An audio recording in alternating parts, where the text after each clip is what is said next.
Salut tout le monde, aujourd'hui on se retrouve pour une vidéo sur la prépa avec Mathilde.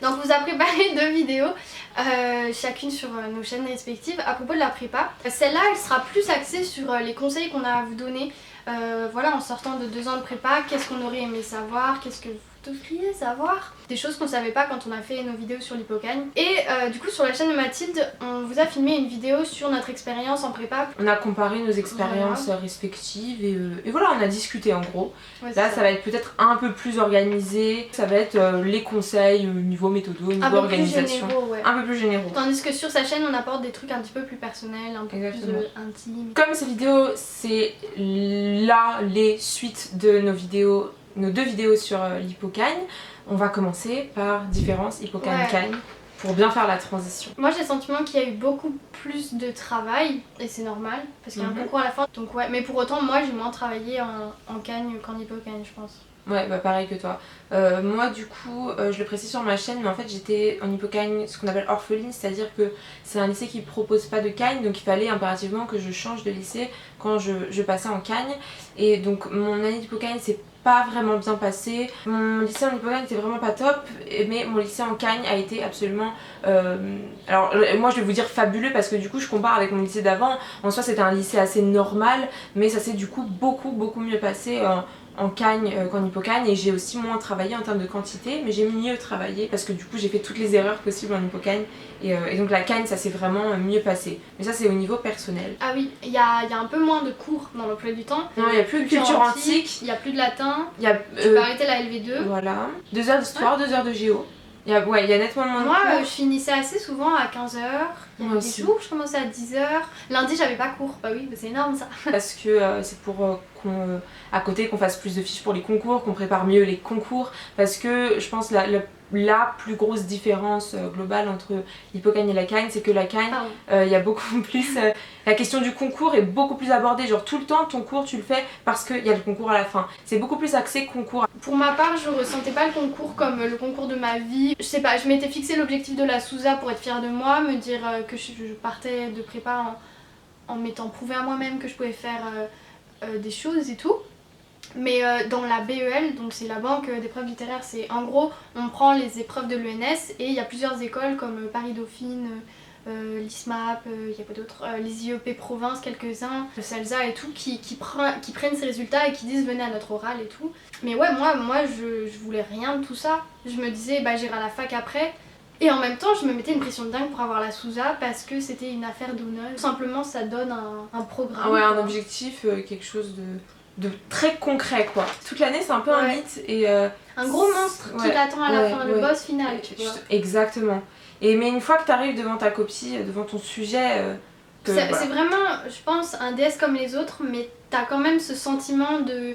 Il y a un enjeu. Putain, il faut réussir, tu vois. T'as ce stress personnel, mais tu dis pas, oh là là, c'est mais ça va, sur le coup en fait ça va. Et ensuite du coup, bah l'autre différence entre l'hypocagne et la cagne, c'est que maintenant on a une spécialité qu'on va présenter au concours, enfin dont on va passer l'épreuve au concours. C'est une matière en plus en fait qui est coef 2, comme lettres, je crois. Ouais, alors il y a une... Ouais. Voilà, il y a vraiment plein de choses. Mais ça, du coup, ça dépend des lycées où vous allez, faites attention. Donc pour ma part, j'étais en spé lettres. J'ai énormément hésité avec spé anglais parce que c'était les deux matières en fait que j'aimais, les deux matières où j'avais donc les meilleures notes.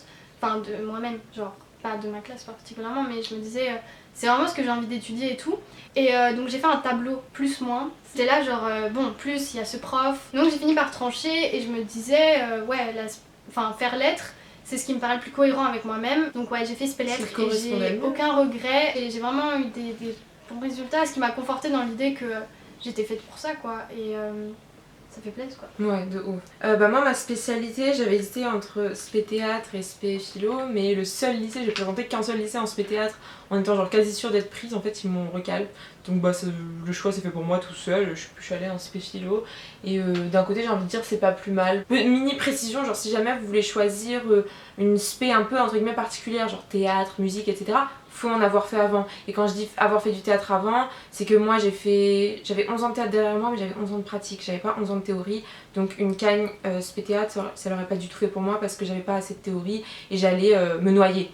Donc voilà, si jamais vous rentrez en hypocagne ou en cagne ou que sais-je, choisissez pas une spé où vous en avez jamais fait avant qui est toute nouvelle pour vous. Hein. Après, je pense que la spé c'est un truc assez qui coule un peu de source. Genre, tu vas te spécialiser dans une matière que t'aimes particulièrement. Ouais. Donc, t'auras fait cette matière avant. Et aussi, genre, moi j'étais, comme j'ai dit, en hypocagne orpheline. Et s'il y a des gens qui se demandent est-ce que c'est une bonne idée l'hypocagne orpheline, etc.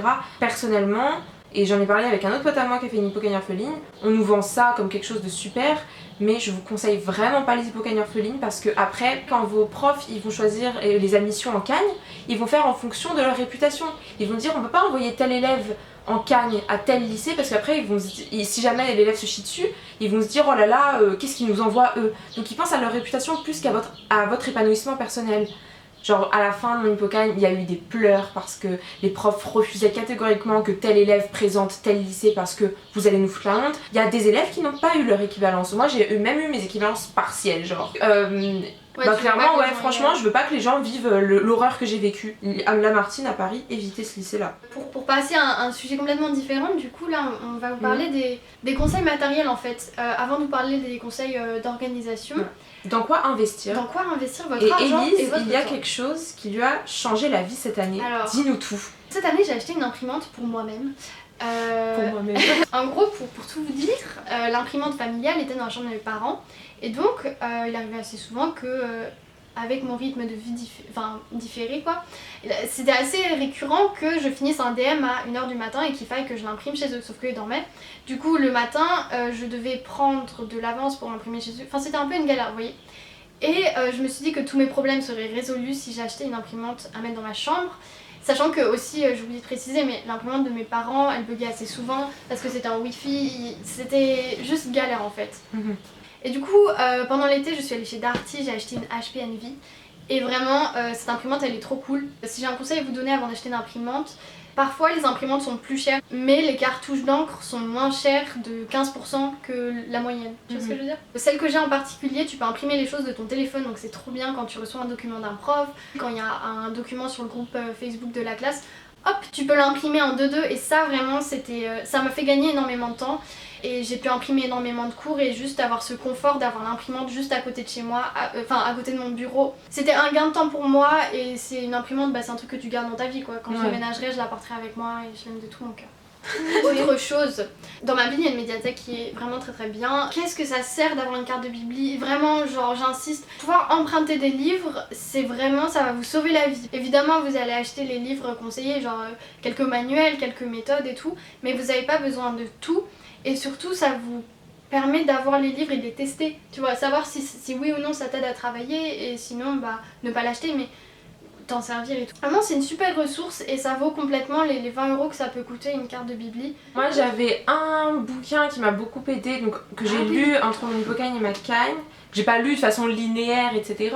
Mais il m'a aidé en tout cas jusqu'en je dirais novembre, décembre de cagne. C'était le bouquin qui s'appelle Je réussis ma cagne. De Armand Collin. De Armand Collin. Que vous pouvez trouver par exemple chez Gibert Jeune, il y a la catégorie programme, prépa littéraire, machin chouette et vraiment c'est un très très bon investissement, je ne regrette pas parce que ça m'a vraiment beaucoup aidé au niveau de l'organisation de mon temps, ça m'a beaucoup déstressé aussi, genre parce qu'en hypocagne j'en faisais vraiment un truc de ouf la prépa et puis après en cagne j'ai pris beaucoup de recul et tout, ça m'a aidé sur plein de points différents que ce soit personnellement ou scolairement. Donc s'il y a un investissement que je conseille c'est ce manuel là si jamais genre vous appréhendez vraiment beaucoup la prépa. Moi je pense que c'est pour les gens qui comme moi on faisait tout un pataquès de la prépa, il y a que la prépa dans la vie. Franchement ça permet vraiment de dédramatiser et paradoxalement dédramatiser c'est un peu une des clés de réussite de la prépa. Vraiment, il faut vraiment pas avoir le concours, enfin c'est difficile hein, bien sûr et on fait de son mieux, mais il faut pas avoir le concours comme la fin de votre vie, si vous ratez ça vous êtes absolument fini. Ce n'est que le début de votre vie. Genre même je pense tous les concours, genre oui évidemment si tu prépares un concours c'est que tu veux le réussir, tu veux faire ton mieux et tout, mais à force de trop le voir comme une fin en soi et tu finis par en faire vraiment un monstre et tout et alors que ce concours tu le prépares pendant 2 ans finalement, tes concours blancs ils ressemblent vachement au concours en lui-même, tout est fait pour, genre t'es préparé pour donc il n'y a pas à te rajouter un stress supplémentaire même si évidemment c'est pas facile, on le sait. La dernière chose que j'aurais à vous conseiller moi c'est une appli qui s'appelle Forest, j'en ai parlé plusieurs fois sur Twitter et tout, donc c'est une appli payante sur l'Apple Store. Ça coûte 2 €, mais sincèrement, c'est genre, dites-vous, vous payez pas un café, vous payez ça. Et c'est vraiment un très très très très bon investissement. C'est une application qui te pousse à être concentré, genre tu vas planter un arbre fictif pendant disons 30 minutes, et pendant ces 30 minutes, si tu touches ton téléphone, si tu vas sur Twitter, des trucs comme ça tue ton arbre, et du coup bah t'as un arbre mort et t'as un peu le seum quoi. Enfin voilà, c'est un truc qui t'engage à rien finalement, tu peux avoir plein d'arbres morts et t'en foutre complètement, mais moi c'est une appli qui m'aidait à bloquer mon téléphone, et aussi à gérer mon temps de travail, à voir combien de temps j'avais travaillé dans telle période de temps. Toutes les personnes à qui j'ai parlé de cette appli au début sont foutues de moi. Et là, je crois que je l'ai fait acheter à genre 3-4 personnes. Du coup, je suis un peu genre sponsor me, Forest. Donc ça c'était pour nos conseils au niveau du matériel, tranquille. Donc maintenant pour vous parler des conseils en termes d'organisation pendant la prépa, apprendre ses cours et tout. Premièrement, moi un truc du coup qui n'est pas matériel mais où je me suis dit toute l'année heureusement que j'ai fait ça, c'est passer un été studieux. Genre mon été avant la Cagne, je l'ai passé, alors j'ai pas fait que de travailler, j'ai pas travaillé 15 heures par jour, non pas du tout. Mais oui, j'avais mon planning et j'avais mes objectifs, j'avais des semaines où je travaillais plus que d'autres et tout. Et j'ai passé un été qu'on peut dire studieux et productif. J'ai fait beaucoup de fiches de philo, j'ai fait beaucoup de fiches de français, je me suis pas mal documentée et tout. Et dans l'année, ça m'a vraiment apporté un certain confort d'avoir des fiches déjà prêtes, d'avoir des choses en plus de mes cours, pendant le cours de me dire ah oui je me rappelle de ça et du coup je peux aller plus loin puisque ça c'est déjà quelque part acquis, donc je peux aller plus loin etc. Donc ça c'est vraiment un truc, toute l'année je me suis dit bah heureusement que j'ai fait ça, je suis contente d'avoir fait ça. Donc n'hésitez pas à passer un été studieux à votre rythme. Important de se reposer, de sortir, de partir en vacances si vous avez les moyens. C'est vraiment l'erreur et en même temps je ne regrette pas plus que ça parce que je sais pour ma part que j'avais besoin de me reposer cet été, mais vous pouvez vous en sortir sans. Enfin, je pense qu'il faut s'écouter, tu vois. Ouais, moi, ça. pour ma part, j'avais besoin de dormir, ce que j'ai essayé de faire. Et se reposer, ça passe aussi par jouer aux Sims 3 et tout, genre faire un peu d'autres choses. Oui. Ensuite, plus que jamais, avant d'apprendre le cours, il faut le comprendre. Et le comprendre pour moi, en tout cas moi ça m'a beaucoup aidé de vulgariser de ouf mon cours. Genre en philo de me dire ouais alors lui il a dit ça, il s'est engueulé avec machin parce qu'il était pas d'accord sur tel point et tout. De vulgariser le truc et de me le raconter comme une histoire. Je faisais la même chose en histoire. Et enfin moi c'est ma façon moi de m'approprier mon cours, c'est de le vulgariser un max. Alors après certains me diront que non machin il faut garder le langage académique you know. Mais moi je sais que ça m'aide beaucoup, il n'y a pas de honte à faire ça, je pense pas qu'il y en a. Pas, donc, moi ça me fait penser quand tu dis vulgariser, et en spé lettres on faisait un peu de grammaire, donc notre prof nous a conseillé d'acheter une méthode de grammaire, il y avait 1000 pages, un truc comme ça, et ça donnait vraiment pas du tout envie d'apprendre en fait, enfin, c'est un livre que j'ai pas ouvert de l'année. C'est un manuel certes très complet, mais enfin, tu sais, c'est écrit noir sur blanc, les pages sont toutes pareilles, et ça donne pas du tout envie. Et au début de l'année, je suis allée chercher des livres dans ma médiathèque. Et en fait, le rayon classique, il est à côté du rayon jeunesse, enfant, des trucs comme ça. Et donc, juste à côté, il y avait des méthodes, manuels de 3e. Et je sais qu'on arrête de faire de la grammaire au collège. Donc je me suis dit, mais wait a minute. Et donc j'ai pris un manuel de 3e, un autre de 4e, et il y avait plein de trucs de grammaire sur les classes grammaticales des mots. Et là, t'avais des tableaux en couleur, des trucs très clairs et tout. Donc j'ai emprunté ça, j'ai fait des photocopies chez moi, ça m'a servi toute l'année. C'est comme ça que j'ai appris la grammaire cette année, enfin, genre réappris parce que tu connais certains trucs, mais... Donc vraiment, je dirais, n'ayez pas peur de vous abaisser à un niveau que vous considérez qui n'est pas le vôtre, quoi. Genre non, j'ai pas le niveau 3e clairement, mais c'est pas pour autant que j'ai pas le droit d'utiliser ces ressources qui sont simplifiées. Faut pas se voir plus grand qu'on est, genre tu comprends pas les bases, tu comprendras pas plus compliqué, donc revois les bases tranquillement. C'est ça. Mais du coup ce cours, enfin il faut le comprendre avant de l'apprendre, et c'est comme ça que vous allez l'assimiler et tout.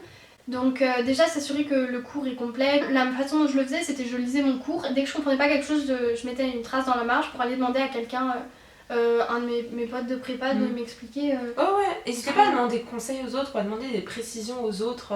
S'il y a quelqu'un, je sais pas, qui est major en histoire et que vous ramez un petit peu et tout, n'hésitez pas à aller demander à cette personne-là. Hein. Comment elle travaille, voir sa copie. Ouais. Un conseil que tu m'as donné en Hippocagne, et que je ne faisais pas en Hippocagne, je l'ai fait en Cagne et ça a marché, c'est de demander les brouillons d'école, l'école c'est les Eurobasses, les brouillons d'école des autres, et retravailler dessus, voir ce qui n'allait pas et demander l'appréciation qu'a fait le prof ou l'examinateur ou le colleur, etc. à la fin. Et je me suis mise à faire ça et C'est la magie, meuf. j'ai eu 15 à ma première colle d'histoire alors que j'ai tellement ramé en histoire, vous n'imaginez pas.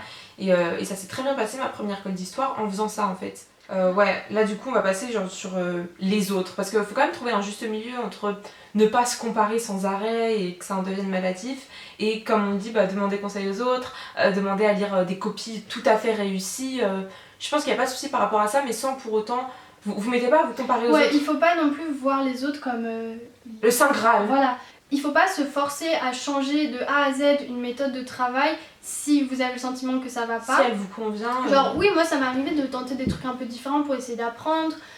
Lire les choses à haute voix, ouais, c'était une bonne idée de commencer à faire ça.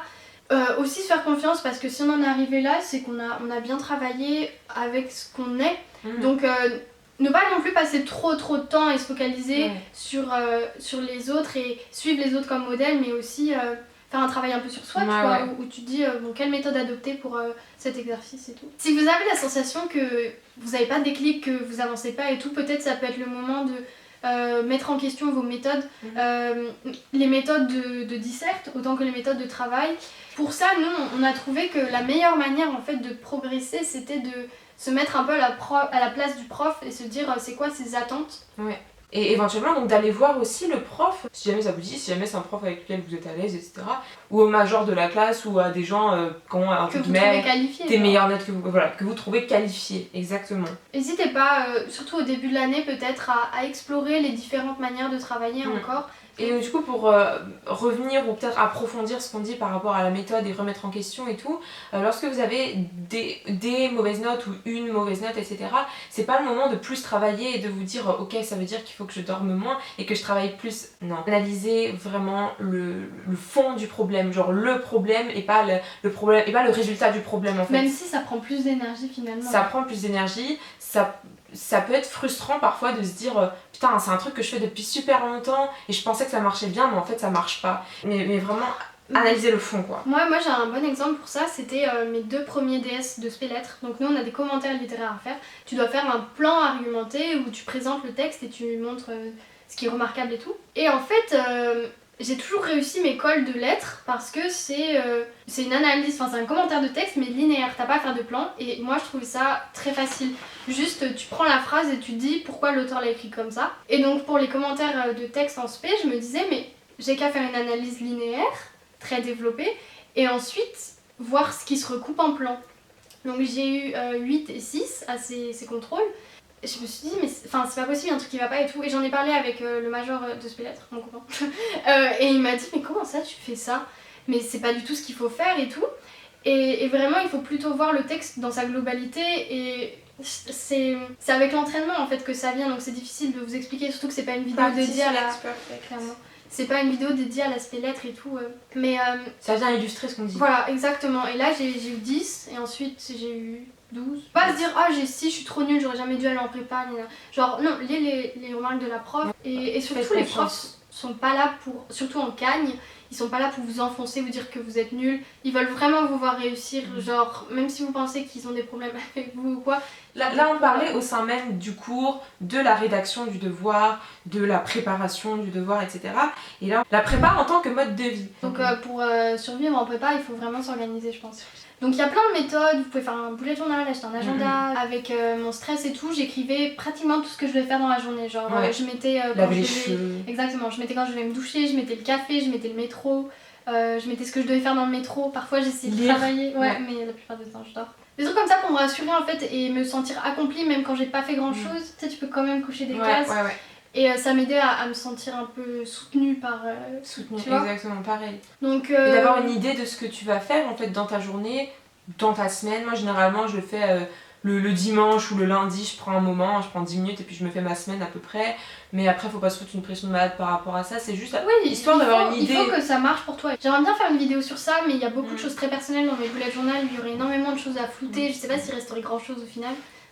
Vraiment trouver le système qui marche pour vous. Ouais, important de planifier les choses pour vraiment pas se retrouver un jour à se dire je sais pas trop quoi faire, je sais pas quoi commencer. Et c'est aussi grâce à ça quelque part vous allez vous lever le matin quoi, genre d'avoir une idée de ce que vous allez faire dans la journée. ça aide un petit Ouais. peu, ça fait pas tout, hein. Si vraiment vous êtes au bout de votre vie, vous êtes au bout de votre vie, dormez, mais ça aide un petit peu de se dire ah aujourd'hui il faut que j'ai ça et ça qui soit fait, voilà, il faut que j'ai lu un chapitre de tel livre et puis il faut que j'ai fait 2-3 fiches de philo, j'en sais rien. Ouais, essayez d'être réaliste quand vous faites votre journée. Et même mettre vos pauses dans vos plannings. Moi je me fais, voilà, quand j'ai 2 heures de pause, je dis 2 heures de pause Ouais. où je vais rien foutre à part être sur YouTube et regarder des vidéos Mais à la con. le fait de l'écrire, tu te l'autorises. Ouais. Tu te sens pas mal de le faire parce que c'est Tu nécessaire. culpabilises pas, ouais, de ouf. Ouais, pour rester motivé tout au long de l'année, je pense que c'est une des problématiques les plus difficiles, tu vois. T'es super fatigué, il y a des cours qui t'intéressent un peu moins que d'autres, mais il y a forcément des jours où vous allez pas travailler, vous allez rester dans votre lit à rien faire et tout, et c'est genre, ça fait partie du truc. C'est pas grave, il faut surtout pas se dire allez j'abandonne parce que j'ai pas travaillé depuis 2 semaines. Non, surtout pas. Enfin après c'est votre vie hein, mais pour rester motivé pour le concours, moi je sais qu'on a dans mon groupe d'amis toutes eu des baisses de morale et c'est normal. Et on était toujours là pour se souvenir à continuer, à s'envoyer les cours, à dire c'est pas grave, à parler surtout et rappeler à la personne pourquoi elle a commencé à aller en prépa et ce qu'elle veut après. Et c'est... Ouais, ça fait du bien d'avoir un objectif à la fin, te dire, moi j'ai une pote par exemple, c'était je veux absolument intégrer Audencia, je veux absolument une école de commerce et tout, et ça la déterre tellement qu'elle va cuber. Après du coup, ouais, la motivation par l'objectif, il dépend vraiment des gens. Il y a des gens qui n'ont même pas pour objectif un concours, c'est juste pour faire une prépa, parce que voilà, ils ont envie de se cultiver, etc. etc. D'être repoussés dans leurs limites. Ouais, voilà. Moi clairement... c'est un peu pour ça que je le fais, quoi, moi quelque aussi. part. Moi, j'ai pas d'objectif post-prépa, là je vais à la fac après. Et après aussi, l'objectif, il se fait au fur et à mesure de la prépa, c'est-à-dire que vous pouvez rentrer en prépa en ayant pour objectif absolument telle école, et en fait ça va changer. Il y a une école qui vous intéresse de ouf, ou putain, vous aimeriez trop avoir telle note à telle matière. Il faut regarder en fait qu'il n'y a pas énormément d'écoles. Hein. Il y a beaucoup d'écoles de commerce, vous pouvez tout passer, ça coûte cher. Hein. Il y a un concours écrit en plus. Mais ouais, bah moi par exemple, genre je sais que j'avais passé le CELSA, donc que je n'ai pas eu.